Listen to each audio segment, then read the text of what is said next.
Amazon Musicல set பண்ணிருக்கக்கூடிய automatic பேமெண்ட்டை எப்படி வந்து கேன்சல் பண்றது அப்படிங்கறத பத்தி தான் இந்த வீடியோல டீடைலா பார்க்க போறோம். பார்க்கிறதுக்கு முன்பாக சேனலை சப்ஸ்கிரைப் பண்ணிடுங்க.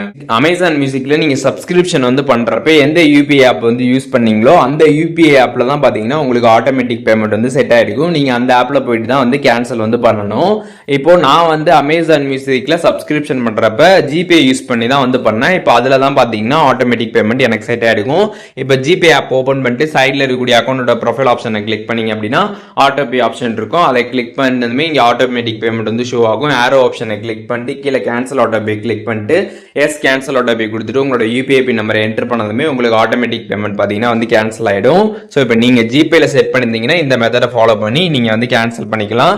இல்ல நீங்க வேற யூபிஐ ஆப்ஸ்ல வந்து ஆட்டோமேட்டிக் பேமெண்ட் வந்து செட் பண்ணிருக்கீங்க அப்படின்னா அதுலலாம் எப்படி வந்து கேன்சல் பண்றது அப்படிங்கிறதுக்கான ஒவ்வொரு ஆப்புக்கும் தனித்தனி வீடியோஸ் பாத்தீங்கன்னா நம்ம யூடியூப் சேனல்ல போட்டிருக்கோம். அதற்கான லிங்க்ஸ் எல்லாமே நான் டிஸ்கிரிப்ஷன்ல கொடுக்குறேன். அதை செக் பண்ணி நீங்க வந்து ஆட்டோமேட்டிக் பேமெண்ட்டை கேன்சல் பண்ணிக்க முடியும். ஸோ அமேசான் மியூசிக்ல நீங்க எந்த யூபிஐ ஆப்ல ஆட்டோமேட்டிக் பேமெண்ட் செட் பண்ணீங்களோ அந்த ஆப்ல போயிட்டு தான் உங்களால பாத்தீங்கன்னா இந்த ஆட்டோமேட்டிக் பேமெண்ட் அப்படின்றத கேன்சல் பண்ண முடியும். அதை தெரிஞ்சுக்கோங்க. ஸோ இப்போ எப்படி கேன்சல் பண்றது அப்படிங்கிறதுக்கான டீடைல்ஸ் தெரிஞ்சிருப்பீங்க. இதுல எதுவும் டவுட் இருந்துச்சு அப்படின்னா கமெண்ட்ஸ்ல மென்ஷன் பண்ணுங்க. நான் எல்லாருக்குமே ரிப்ளை பண்றேன்.